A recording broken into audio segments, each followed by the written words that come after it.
we're getting towards the end of the session now. This is not going to be a super long, great run through. This is just going to be me sort of saying to you, as a track sprinter, here are the sorts of things that you should be able to do, and here's why.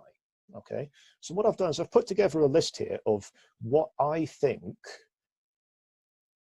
if someone was to say to me, you've got to assess people and decide if they are really good track sprinters, technically, what's going to be on your assessment list. I would say these things are going to be the things on my list. Okay, so you have to be able to ride slowly high up on the track, because you have to conserve energy as you're building up for the start of your flying 200.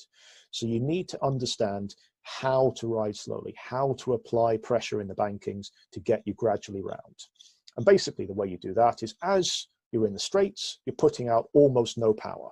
Okay, maybe 50 watts, maybe less. You don't need to be putting out power.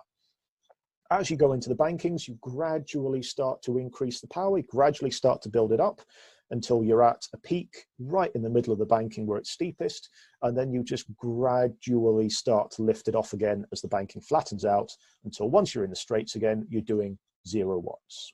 Okay, that's the basics of how you ride slow. And what you do to practice this, you get on the track, you ride round above the blue, start out at 30 seconds a lap, and then every lap you do, just try and ride it maybe 1 second slower. Okay, just try and knock a tiny bit of time off each time. Remember that you're gradually pushing more and more as the banking gets steeper, and then less and less as the banking gets shallower. And that's a really useful skill to have for endurance riders as well, because it lets you rest high up on the track. You need to be able to do stuff like that for Madison. It's just a really, something I recommend everybody has a bit of a practice at. You've got to be able to hold a line at high speed. The faster you go, the more the G-force on you tries to push you up the track. A lot of it is just practice. You've just got to practice and practice and practice holding the line. But quick little tip I can give you, riding along, put your head on your right shoulder. Okay, what that does is that tips the bike to the left, and it makes it easier for you to stay pinned down during your effort. Okay, head on your right shoulder, bike goes to the left, just keeps you down a little bit more easily. Sorry? My lovely wife, who's just down here, has said, that's why you go wonky. Yes, that is why. Other thing you need to do, you need to accelerate at the right points for your flying 200. Okay, you need to be able to use the geometry of the track to your advantage. You do most of your acceleration as you come down off the banking into the straights. Okay, you don't want to be trying to accelerate on the flat, and you don't want to be trying to accelerate uphill. Okay, you're maintaining your speed at those points. You're accelerating downhill because that is the easiest place to accelerate. And whilst you're doing that, you've got to keep yourself nice and tucked in. You should be able to track stand. This is one of those things where if you can do it, it is super, super useful. I'm not going to pretend to you it's an easy thing to do. I think it took me about 1.5 years to learn it. It's a good little thing to practice. You don't learn to track stand by just deciding, today I'm going to learn to track stand, because believe me, you are not. The way you learn to track stand is just by practicing each time you go to the track. Each time you're on a bike, you just try and do it a little bit.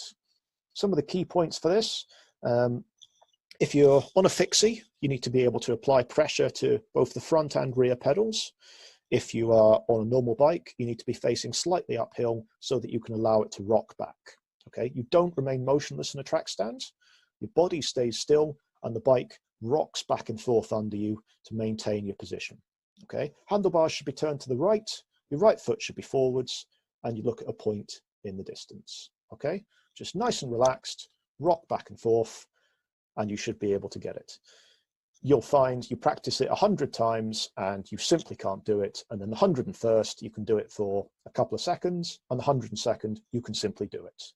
I'd love to tell you it's not going to be like that, but that is what it's like. It's just quite hard to learn. Next one, you should be able to get out of the saddle anywhere on the track. Okay, middle of the banking, start of the banking, going slow, going fast, up high, down low, you should be able to stand up and attack. Okay, so practice, just practice. Each time you go onto the track, just have a little go at it. You're riding around the top, just practice attacking in the middle, attacking at the start, attacking at the exit, attacking a third of the way round. Just have a little practice until you're confident, okay? You need to be happy riding close to other riders at high speed, okay? If you're trying to pass somebody going around the final banking, if they're on the black line and you're up on the blue line, your odds of getting past them are very, very slim. If they're on the black line and you're 2 inches above the red, your chances get an awful lot better. So if you're riding with other people, practice riding really, really close. And also don't worry about occasionally bumping elbows. That can be actually a good thing to practice. You start out by doing that at low speed, just rolling around the safety zone or just on, middle of the track. Just ride into someone a bit. Obviously don't do that at the moment because, global pandemic and all that. But once we're okay, I suggest you have a practice at that because it is quite beneficial. Something that happens a lot in sprint is riders will try and intimidate you. So if you get a rider in front and the rider behind gets a little bit too close and starts to overlap, the rider at the front will just move up like that and pin them against the top fence. So you've got to be ready for your other rider to try and sort of maneuver you around and push you around and intimidate you a bit.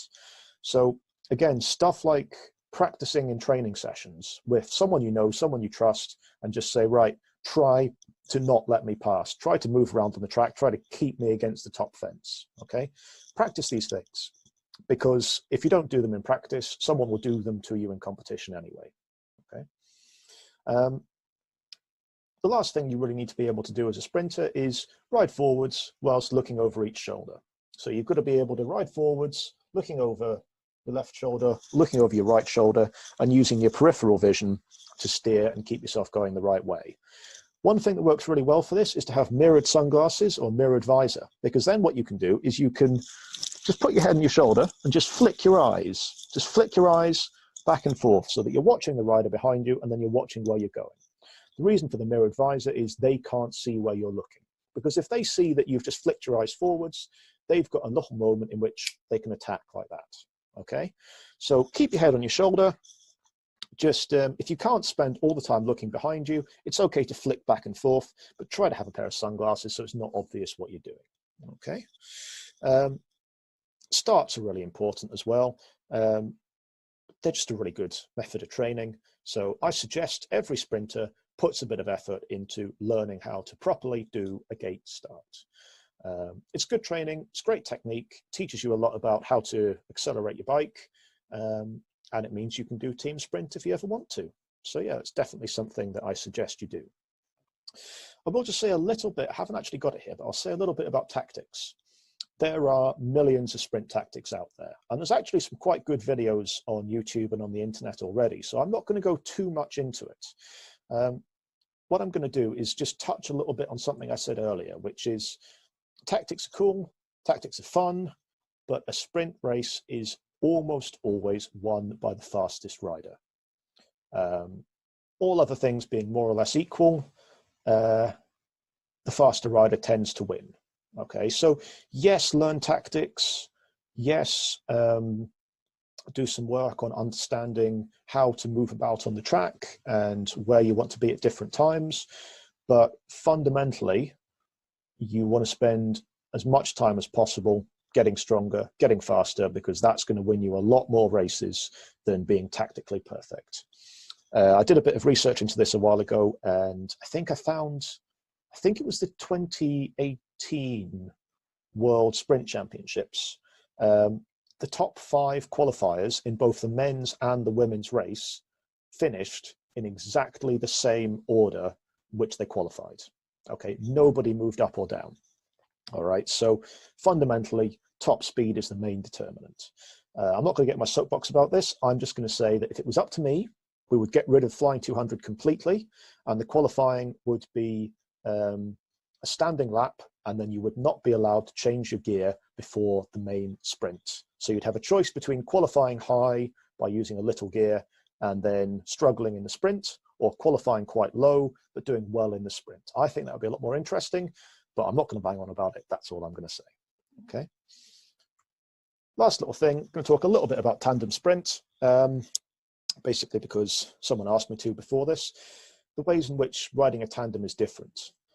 First difference, individual sprint is 750 meters and tandem sprints are 1.5 kilometers. Okay, it's a lot longer and you use a lot more aerobic energy systems. So you've got to train that a lot more. You've got to train your VO2 max. You've got to train aerobically a lot more because you're going to be, in a true sprint, an individual sprint, you pretty much don't use your aerobic systems at all. You just use them for recovery. But in a tandem sprint, you are going to be using them in the race. There's this thing I call the 40% rule. Tandems just take a lot longer to speed up and slow down, okay? About 40% longer than an individual bike. If you've got a really good tandem partnership, a really good tandem team, you can reduce that time, but fundamentally it's going to be pretty close to that, okay? Equally, the flying 200 meters, that's a lot longer, very difficult to track stand on a tandem, and the pilot and the stoker have to find a balance, okay? Neither of them is going to be able to ride in exactly the way they want to ride. There's got to be a compromise between those two riders. So what you find is that sometimes you'll have two riders who individually are brilliant, but on a tandem together are just absolute garbage because they just ride differently and they just can't really get on, okay? Now, you might expect a tandem to be quicker than an individual bike, and for endurance events, it is. They actually used to be used as pacer bikes before the inventions of the Derny. You didn't just have tandems, you had triplets, you had quads, you had quints, 5 riders on one bike. And the riders of yesteryear used to have multiple quads and quints going around the track at the same time. So they would have quads and quints as pacemakers. You'd have 2 riders basically racing each other with multiple tandem and triplet and quad and quint teams switching in and out, acting as pacemakers.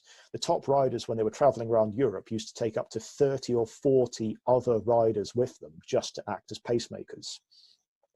Fortunately, now we have Dernies, which are a little bit easier. In terms of sprint, there are some interesting inefficiencies and interesting things that start to crop up. For example, there was a really good study done a few years ago that showed that if you've got 2 people who are working on the same task, they will say that they're putting out 100% effort.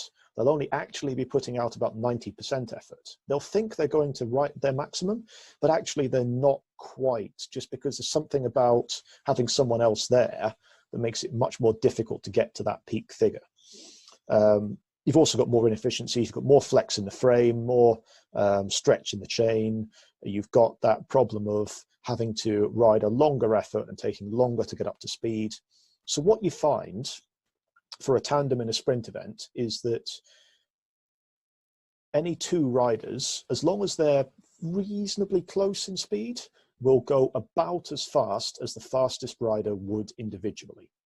So if you've got a rider who can do an 11-second 200 meters and a rider who can do an 11.8, those 2 riders are probably going to do about an 11.1.